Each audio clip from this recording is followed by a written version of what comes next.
Nós decidimos não reonerar o IPI justamente para sinalizar para a indústria que nós queremos aprovar a reforma tributária para reindustrializar o país, porque a indústria é que paga hoje quase 1/3 dos tributos no Brasil.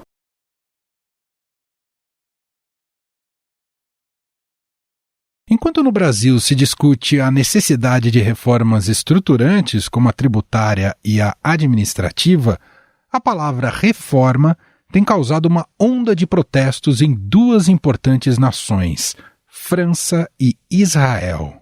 Os protestos contra a reforma da Previdência se multiplicaram.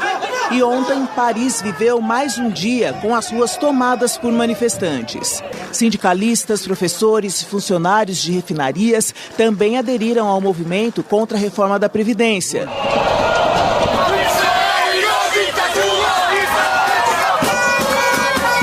Greve geral em Israel contra o projeto de lei do governo Benjamin Netanyahu, que enfraquece a justiça e dá mais força ao parlamento. Nesta segunda-feira, o primeiro-ministro de Israel, Benjamin Netanyahu, adiou o plano de reforma do judiciário. Há semanas, Israel vive uma onda de protestos por conta da medida que, entre outros pontos, determina que o parlamento pode alterar decisões do Tribunal Supremo do país.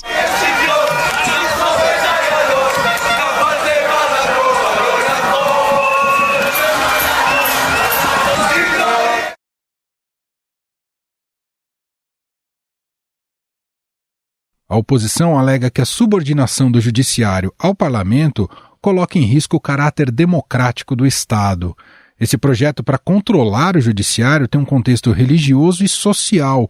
Os ultra-ortodoxos enxergam a justiça como um obstáculo para o modo de vida deles.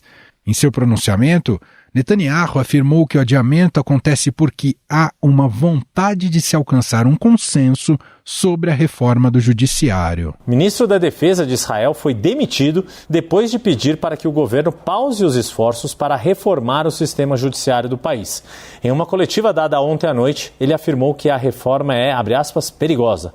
Até o momento, Yoav Gallant foi o único ministro a se opor publicamente à legislação, que tem causado polêmica porque busca enfraquecer a independência dos tribunais e dificulta a retirada do primeiro-ministro do cargo. A coalizão governista também quer mudar o sistema de nomeação de juízes, dando ao executivo uma maioria de fato no processo de nomeação. Atualmente, os magistrados são escolhidos por um painel supervisionado pelo ministro da Justiça, que inclui juízes, legisladores e advogados que representam a Ordem dos Advogados de Israel. O maior grupo sindical de Israel, que representa quase 800 mil trabalhadores em saúde, trânsito e bancos, entre outros, paralisou grande parte da economia do país. A Histadrut, a grande central sindical do país, se uniu à pressão e convocou uma greve geral imediata com o objetivo de forçar a paralisação do projeto. O chamado foi acatado no aeroporto internacional Ben Gurion, perto de Tel Aviv, onde a maioria das partidas foi suspensa. De acordo com os dados divulgados pelas autoridades israelenses, cerca de 80 mil pessoas participaram da última manifestação nos arredores do parlamento de Israel em Tel Aviv. Uma ala crescente do governo vem pedindo que Netanyahu abandone a reforma e ministros ameaçam renunciar em protesto.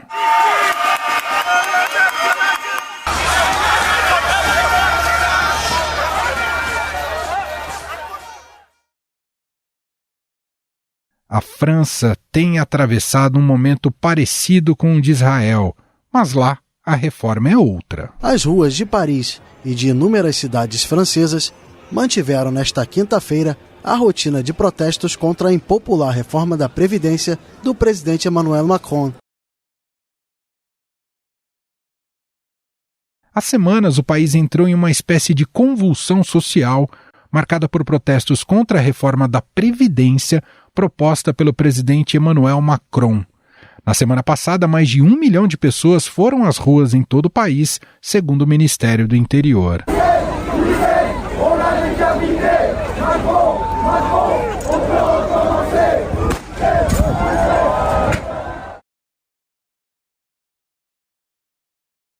O principal objetivo da nova lei previdenciária é aumentar gradualmente a idade de aposentadoria de 62 para 64 anos até 2030.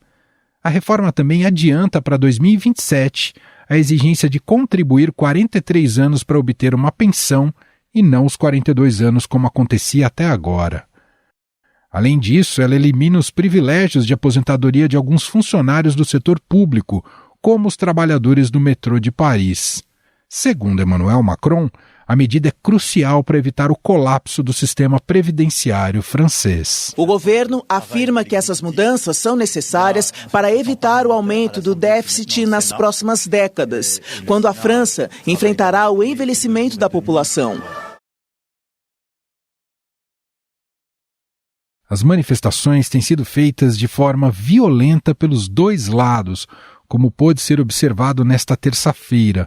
Houve confrontos entre policiais e indivíduos mascarados, que quebraram vitrines, vandalizaram o mobiliário urbano e atacaram restaurantes. Para se ter uma ideia do volume dessas manifestações, no início da semana, os manifestantes bloquearam a entrada do Museu do Louvre, impedindo que turistas visitassem o local. E agora eles estão em frente ali a um dos pontos turísticos mais emblemáticos, de Paris e também do mundo, o Museu do Louvre. Manifestantes reunidos, bloqueando a entrada do Louvre, e funcionários do museu também participam desse ato. A primeira-ministra da França, Elisabeth Borne, vai se reunir nas próximas 3 semanas com grupos parlamentares, partidos políticos, sindicatos e associações com o objetivo de apaziguar o país. No entanto, ela afirmou que a reforma da Previdência foi aprovada e seguirá seu curso até que o Conselho Constitucional emita o seu parecer. Apesar de menores, aqui no Brasil também tivemos manifestações quando a reforma da Previdência foi aprovada no Congresso Nacional. Houve protesto hoje contra a reforma da Previdência em vários lugares do país. Em Brasília, a base do governo quer manter o projeto em tramitação.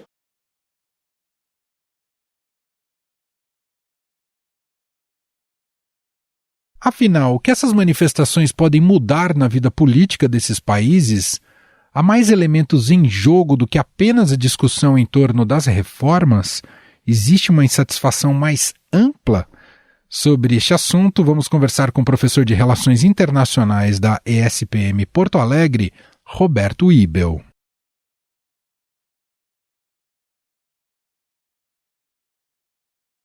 Olá, professor, seja muito bem-vindo, tudo bem? Olá, Emanuel, todos os ouvintes aqui do Estadão, sempre um prazer conversar com vocês. Começar falando sobre a França, professor. Bom, o país segue em franca turbulência, como temos acompanhado, justamente por causa dessa nova lei previdenciária proposta pelo Macron. Ainda carece de uma aprovação final constitucional, já são 10 dias de protestos. E queria começar já te perguntando de cara, o Macron conseguirá ter condições de resistir a todos esses protestos e com a intensidade que eles têm tido, e se isso não vai empurrar também uma reação do legislativo, já que há tanta gente na rua? Olha, Manuel, essa é a grande incógnita hoje na França, porque, primeiro, não é uma proposta apenas do presidente Macron, mas também do seu governo, da primeira-ministra Elisabeth Borne, que isso é importante para os ouvintes entenderem. A França é uma república semipresidencialista, ou seja, ela tem um presidente com amplos poderes, que é o chefe de Estado, mas também tem uma chefe de governo, que é a primeira-ministra, que é indicada pelo presidente, ouvido o parlamento, a Assembleia Nacional da França. Então, não é apenas do Macron essa proposta, mas sim do seu governo, também dos membros do seu partido na Assembleia Nacional. E essa é a grande incógnita, porque também Macron já enfrentou protestos no passado, é só a gente lembrar dos coletes amarelos, o Gilets jaunes, como a gente teve há uns 3, 4 anos atrás. Agora me perdi um pouco também na contagem do tempo por causa da pandemia, parece que tudo foi ano passado. Foi anterior à pandemia da Covid-19. E a proposta de reforma da Previdência, do sistema de pensões da França, que é mais ou menos parecido com o sistema brasileiro. O Brasil ele se espelha muito no modelo francês, republicano francês de pensões, mas agora, pela primeira vez, é colocado em debate e praticamente não é escutada a Assembleia Nacional e é colocado como se fosse um decreto que altera a regra de aposentadoria, que sobe a idade de 62 para 64 anos. Então, Eu acho que Macron, hoje ele abre espaço, né, com essas medidas para um crescimento tanto da extrema-esquerda quanto da extrema-direita na França. Eu acho que essa é a consequência política principal desse momento atual. Toda a reforma da Previdência é sempre impopular e sempre custosa politicamente e é natural que haja resistências. Mas impressiona o grau de intensidade dos protestos. E aí eu queria te perguntar, isso pode indicar que há mais preocupações que mobilizam o povo francês para além do aumento da idade da aposentadoria? Com certeza, tanto que a gente viu nas manifestações, está vendo, porque elas não terminaram e não vão terminar tão cedo, vários grupos de toda a sociedade francesa se reunindo às manifestações. Somente as manifestações são de sindicatos, que depois ganham adesão de professores universitários, de bombeiros, de policiais, de agentes civis, servidores, né, públicos da França como um todo, do setor privado, de bancos, enfim.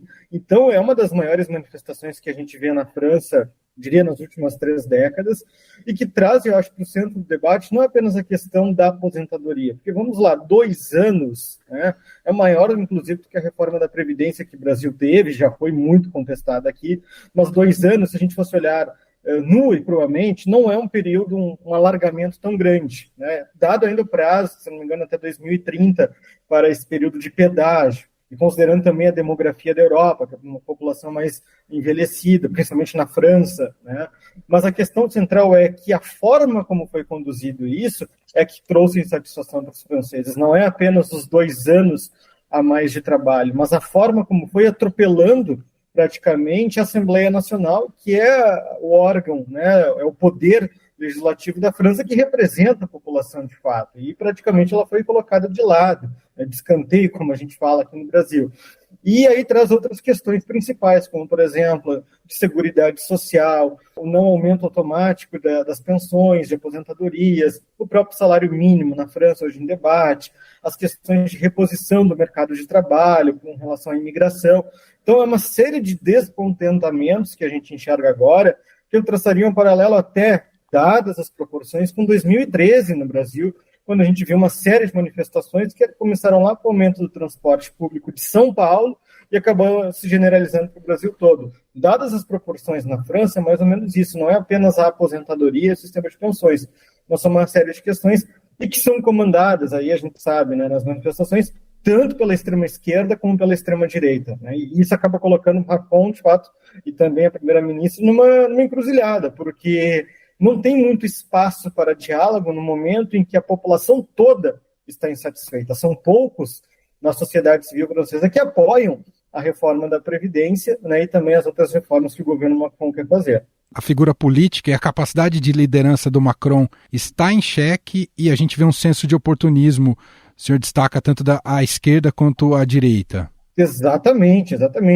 Está em xeque não apenas a credibilidade interna dele também, mas é um momento para a França que se coloca como um espelho para a União Europeia, para outros países que também estão em processo de discussão das suas aposentadorias, a Alemanha, a Itália, a Áustria, Portugal, Espanha, enfim, as grandes economias da União Europeia também precisarão passar por uma reforma previdenciária. E ela é sempre impopular, né, porque ela aumenta o tempo de trabalho. Ninguém, né, deseja ter que trabalhar mais para receber menos no futuro, né?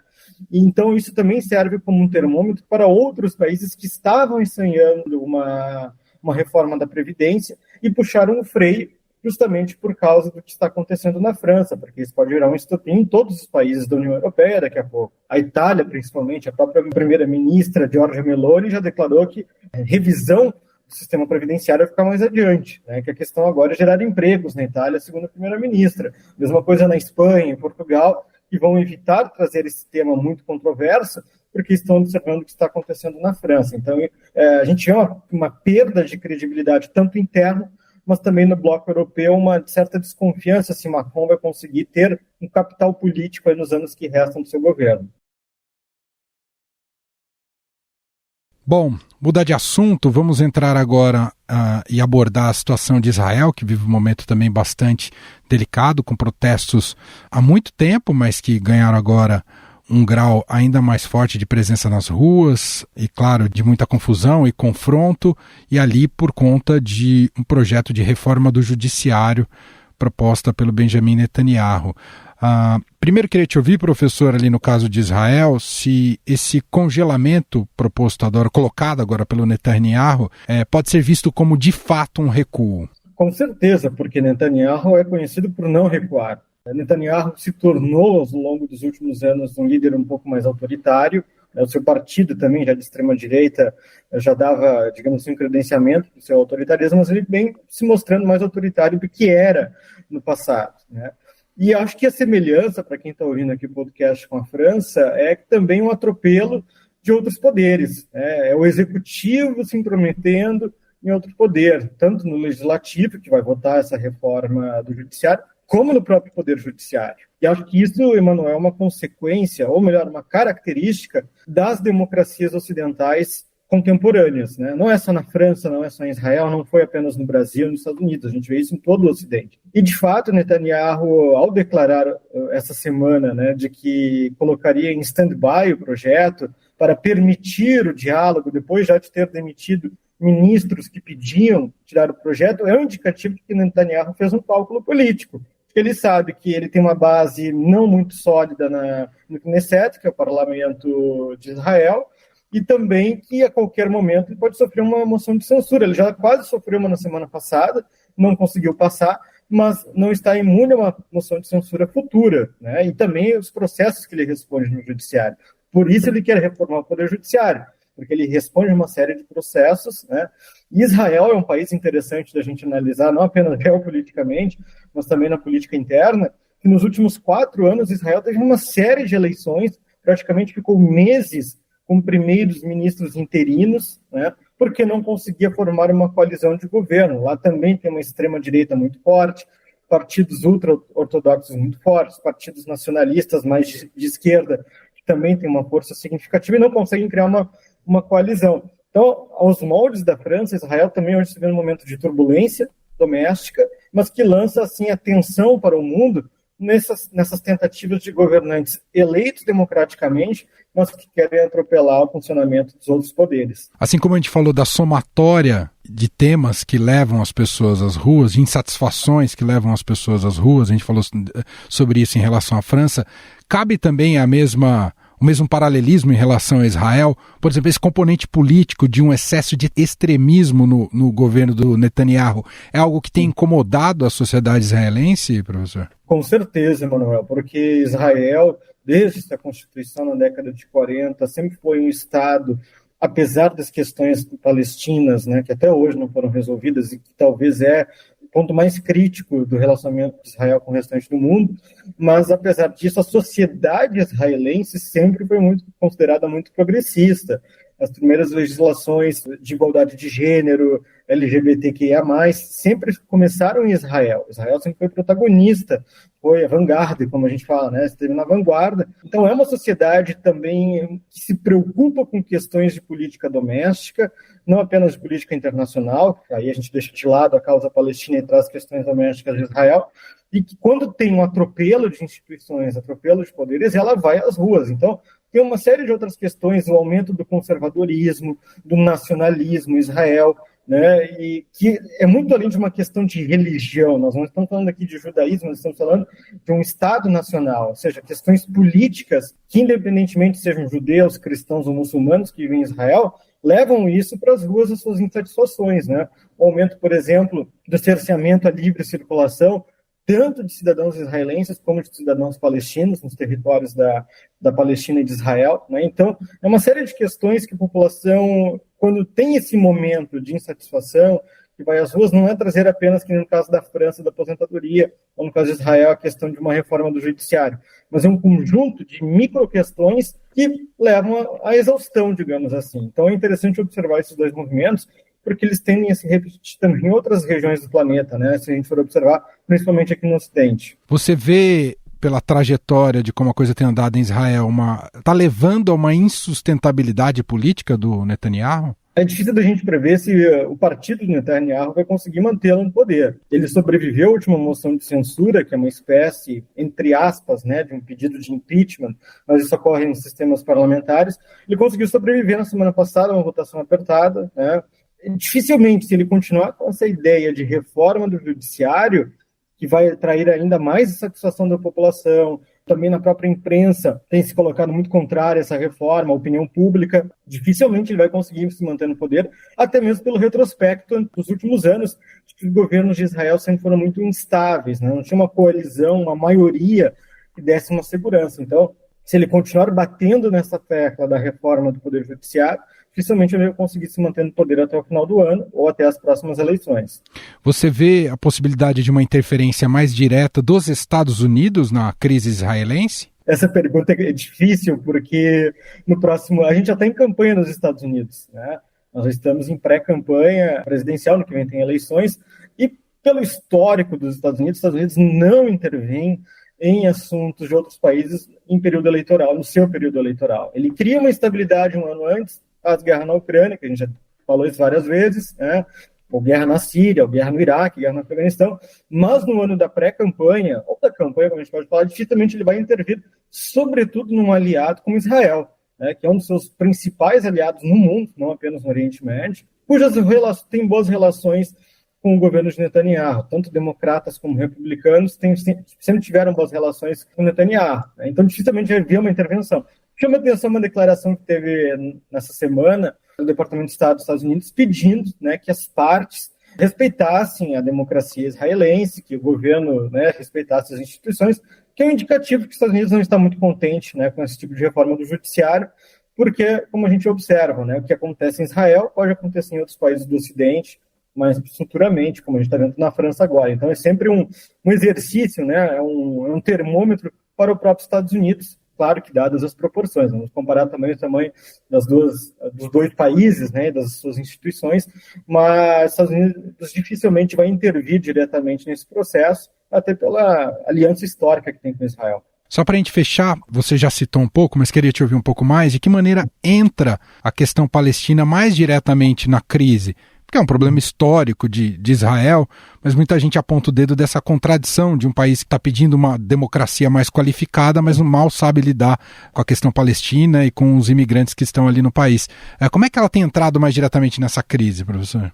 Bom, primeiro o posicionamento dos partidos do Knesset, né, os partidos árabes, que têm uma representação pequena, mas têm uma grande influência, digamos assim, na opinião pública, não apenas de Israel, mas do mundo, que tem sempre trazido a questão de que uma reforma do judiciário em Israel pode trazer mais implicações para uma paz definitiva entre Israel e Palestina, né, ou entre israelenses e palestinos, porque teria uma interferência do governo, ou seja, o primeiro-ministro teria um poder decisório maior. E a gente sabe pelo retrospecto, né, de que Netanyahu não é o maior fã, digamos assim, da causa palestina, sempre colocou entraves na negociação de paz e de reconhecimento dos limites tanto da faixa de Gaza como da Cisjordânia. Então, embora não esteja diretamente ligado, uma eventual reforma do judiciário pode travar ainda mais essa disputa geopolítica e histórica que é quase que secular, né? Tem mais de um século, digamos assim, de duração. Então, ela afeta também, em certa medida, ainda que indiretamente, a questão da causa palestina.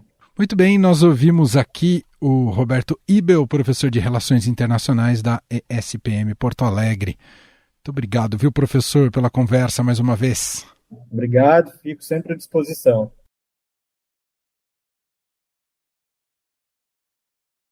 Estadão Notícias.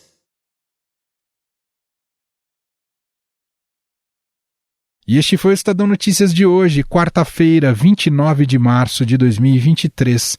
A apresentação foi minha, Emanuel Bonfim. Na produção, edição e roteiro, Gustavo Lopes, Jefferson Perleberg e Gabriela Forte. E a montagem é de Moacir Biasi. Escreva para a gente no e-mail podcast@estadão.com. Um abraço para você e até mais.